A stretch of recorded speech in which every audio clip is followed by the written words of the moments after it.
আচ্ছা, আপনার চার্টে কি রবি এবং বুধ সহাবস্থান অবস্থায় আছে, অর্থাৎ কিনা বুধ আদিত্য যোগ তৈরি হয়েছে?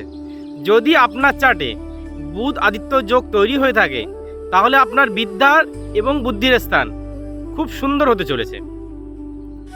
এবার আপনি কি করে বুঝবেন যে আপনার চার্টে বা আপনার জাতচক্রে বুধাদিত্য যোগ আছে? প্রথমত দেখুন, আমাদের মেষ, বৃষ, মিথুন, কর্কট, সিংহ, কন্যা, তুলা, বৃশ্চিক, ধনু, মকর, কুম্ভ, মীন, এই 12টি রাশি আছে।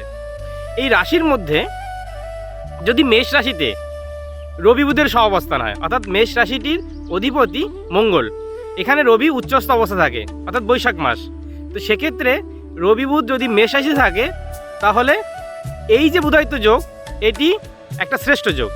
আবার মিথুন রাশিতে, অর্থাৎ কিনা যেটা বুধের ঘর, সেই মিথুন রাশির অধিপতি বুধ, সেখানে যখন রবি বুধ সহাবস্থান হবে সেই বুধাদিত্য যোগটিও অতি উত্তম যোগ।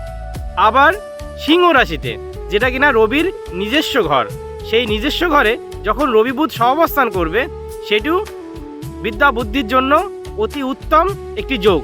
আবার কন্যা রাশি, যেটি বুধের আরেকটি ঘর, সেই ঘরে যখন রবি বুধ সহাবস্থান করবে সেটিও বিদ্যা বুদ্ধির স্থান অতি উত্তম হবে। তাছাড়া অন্য ঘরে হতে পারে বুধাদিত্য যোগ, কিন্তু ফলের ক্ষেত্রে তত উচ্চস্থ অবস্থার ফল দেয় না। এবার ধনুরাশিতে কখনো কখনো দেখা যায়, বৃহস্পতির এই ঘরটাতে কখনো কখনো দেখা যায় যে জাতক জাতিকার বিদ্যা বুদ্ধির ক্ষেত্র যথেষ্ট ভালো দিকে নিয়ে যায়।